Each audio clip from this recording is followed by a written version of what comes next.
Sen veda nedir bilmezsin. Boş ver. Bilme zaten.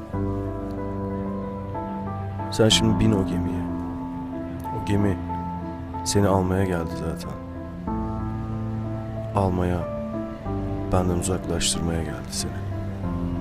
Yoksa gelmezdi. Bana hiç gelmedi. Sen bin o gemiye. O gemi götürsün seni. Umurumda değil, bir daha getirmesin. Ben eve gideceğim şimdi. Yüreğimde taşıyacağım seni. Odama, masama, yatağıma. Aval aval baktığım gökyüzüne taşıyacağım seni. Bizden geriye ne kaldıysa götürsün o gemi. Ben asla bırakmayacağım seni.